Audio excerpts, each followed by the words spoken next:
welcome back to the channel. It's Jeremy with Santa's Trains. I thought I'd share with you guys a little bit of a story and a purchase that I bought the other week. I was on eBay doing the normal right before bed scroll where you just start randomly looking at things, and I came across this third rail Caboose, and it was at a pretty good price for a third rail Caboose. I never really thought about buying third rail just because of how expensive it usually is, but it had a make offer on it, so I made the guy an offer and he accepted it. So I'm pretty excited about it. I'm thinking, cool, my first brass Caboose from third rail, like, this is gonna be awesome. He had it listed as new old stock, and the description said new. The pictures and stuff showed it in the box, like wrapped in plastic with tissue paper and stuff. So thought, oh, everything's good. A couple days go by, I get it back, or get it in the mail.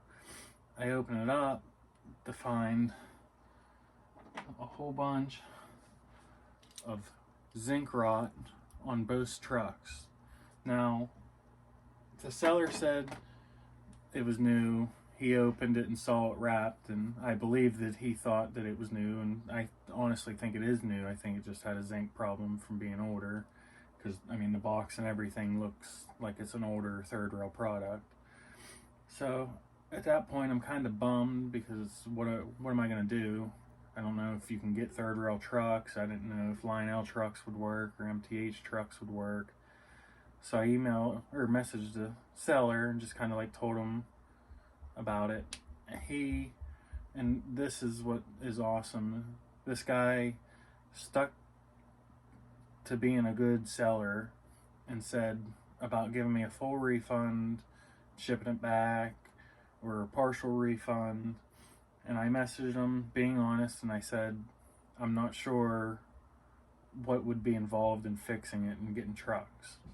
I said if I'd have to buy like Line L or MTH trucks and modify them and stuff to get them to work, I said I don't know if it would justify a partial refund or not.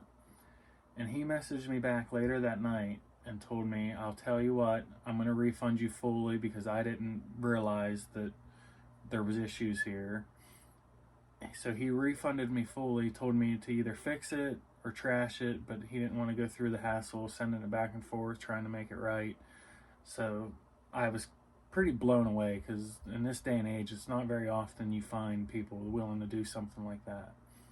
So fast forward a little bit, I come upstairs and I'm digging through all my parts and stuff that I have, and I found some MTH trucks, and I ground them down, kind of did a little bit of modding to them, and I got the Western Maryland Caboose, brass Caboose.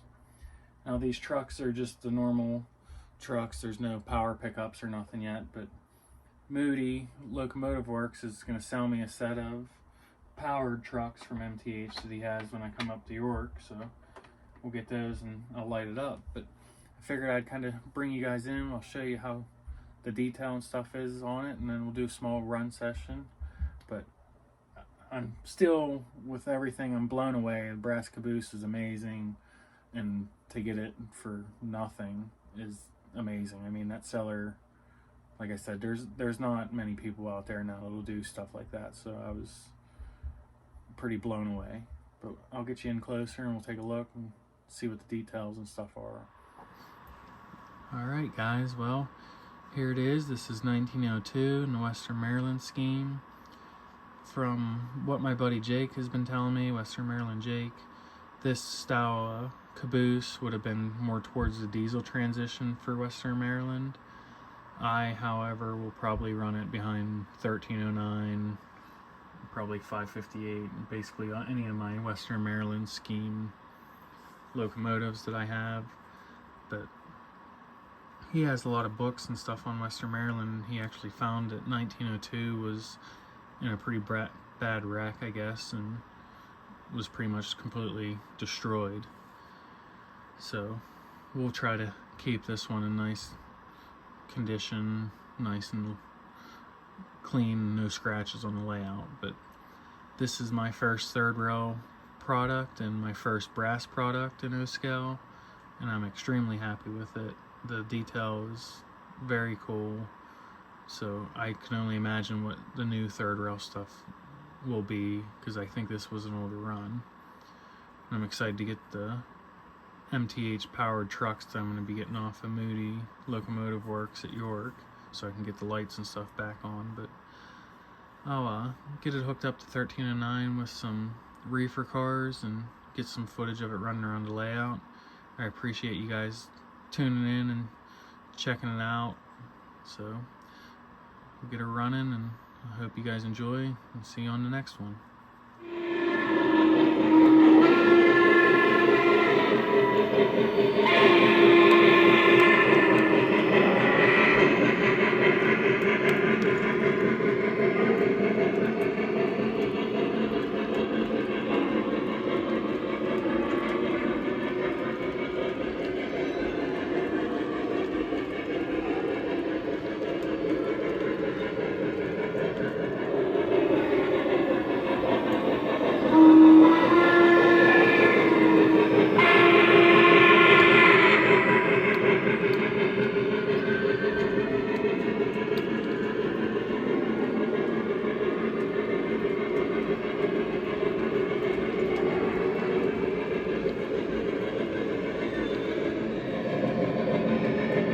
Open up your injector, sight glasses, show.